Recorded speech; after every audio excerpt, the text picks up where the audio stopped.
Have you ever stared at a search result, maybe an app name, and just felt completely baffled? Yeah, like, wait, what is this actually? Exactly. And why is it showing up here? Well, that feeling. That's pretty much what kicked off this whole deep dive. It all started with this deceptively simple search query someone might type, private brute. Just private bro. Yeah. And somehow that led us down a path connecting it, or seemingly connecting it, to something called Dodate Group. Right. So if you've ever seen that connection, maybe wondered if they're linked, or even just what private brew is supposed to mean, well, you're definitely in the right place today. Yeah, our mission here is basically to untangle that, to figure out what private brew really refers to, who Dodate Group is, and if there's actually any connection. Because, let's be honest, at first glance, it looks like a mess, doesn't it? Totally. You see private brew, you think, okay, privacy, browsing, something like that. Makes sense. Then Dodate Group pops up, and you're just left thinking, huh, is this like some private browser from a company called Dodate? It's a perfectly reasonable assumption to make, but as we're going to unpack, the reality is, well, a bit more complicated. And interesting, actually. It really shows how search algorithms, even though they're incredibly smart these days, they can sometimes, misunderstand what we're actually looking for. Especially when a kind of generic term bumps up against a specific name, it can get really confusing. So the real story here isn't just what these things are. No, it's also about why we end up with these weird digital detours sometimes. Okay, so let's start pulling on that first thread then. Private Bray. When we looked into that, what did we actually find? Is it one specific app or... Well, our sources are pretty clear on this. Private Bray isn't a single app name, and it's definitely not one made by Dodate Group. Oh. It's really more of a generic term, like shorthand. Shorthand for what? Think private browse or private browser. It's describing a feature, something you find in lots of popular browsers.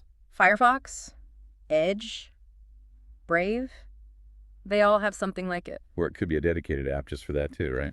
Exactly. It can also refer to standalone apps built specifically for private browsing. Okay, so it's a concept, not like a brand name, that clicks.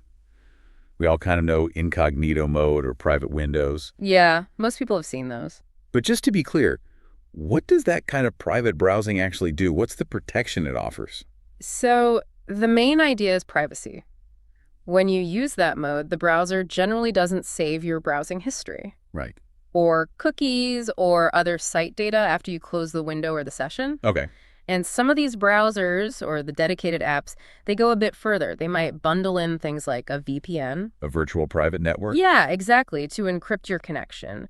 Or they might have ad blocking built right in. To cut down on tracking and just annoying ads. Precisely. It's all about enhancing privacy and reducing how much you're tracked online. That really clears up the private browse side of things. It shows how easy it is to jump to conclusions if you don't, dig a little. But then there's still this other piece, Dodate Group. How on earth does that fit in? Or does it even fit in at all? Well, this is where it takes a sharp turn. Dodate Group is actually a developer. A software developer? Yep. And they have an app called Dodate like Match and Date. Wait, like Match and Date? That sounds... Yeah, if the name wasn't a giveaway, it's 100% a dating app. A dating app. Okay, so not a browser. Not even close. It's in a completely different universe from privacy tools or web browsers. Wow. That really throws that initial search idea way off, doesn't it? Completely. So what does this Dodate dating app actually do? What are its features? Well, it's got the kind of features you'd pretty much expect. Our sources mention things like, swiping profile. Standard dating app stuff. Right. Swiping to find matches, chat features inside the app to talk to people, and even tools to help users plan meetups. Okay. It's all geared towards connecting people, romantically or socially. So it couldn't be further from a private browser. Exactly. It really highlights how much of a misdirection that potential search result linkage was. Okay, so we have this general idea of private browsing features over here. And this developer, Dodate Group, with their dating app over there. Yep. So the big question, is there any actual link? Did Dodate Group ever make a privacy app, or is this just noise? And this is maybe the key finding. Our sources state very clearly there's absolutely no information linking Dodate Group to any app called Private Bray. None. Oh. None. Or linking them to any private browsing application, period. That phrase, Private Bray, it seems almost certain it was used in the search query to mean a type of app.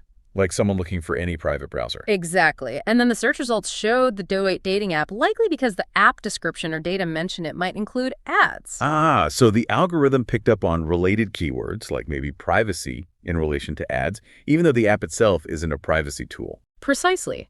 It wasn't saying the dating app was a private browser. It just surfaced in results related to that kind of query, likely due to the mention of ads or maybe even just the word private appearing somewhere unexpected in its data. It's a classic algorithmic keyword match over true context. That makes so much sense. The wires get crossed based on keywords, even when the products are totally unrelated. Yep. And speaking of that Doate dating app, especially since privacy was tangled up in the initial confusion, what do we know about its privacy practices? That's a really good question and super important. It shows why you need to look deeper. Right. So the app's page on the Google Play Store does say it contains ads.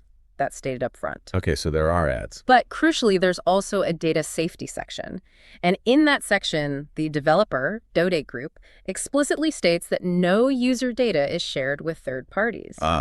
So ads are present, but they claim your actual data isn't being sold off or shared around. That's what they state, yes. It's a critical distinction.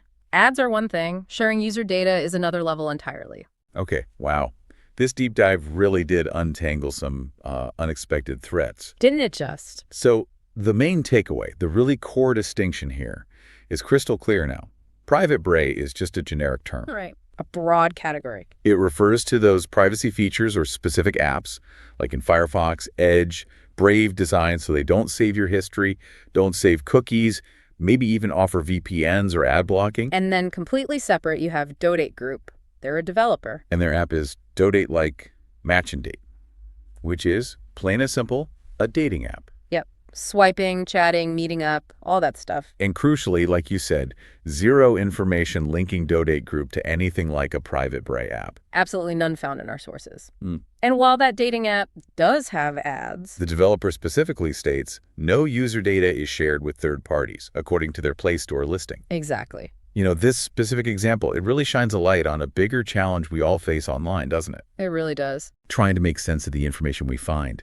It's such a clear reminder of how easily a general search term can pull up something totally specific and unrelated just because of how algorithms tick. It really teaches us, I think, to look beyond just the surface. You can't always trust the first result or just the name. Sometimes the real story is a click or two deeper. Which leads to a really important question for everyone listening, I think. Yeah. What does this specific dip dive teach us about, well, first, being precise with our own language when we search, but also, maybe more importantly, the value of actually digging into the details? Like checking out an app's data safety section on the App Store. Exactly. Especially when you're trying to figure out what an app really does or what its privacy claims actually mean, particularly if it contains ads. How can really understanding that difference, the difference between a broad idea like private browsing and a specific thing like the Dodate app, how can that help you make smarter choices about the tools you use online every single day? It's definitely something to think about. Being aware makes a huge difference.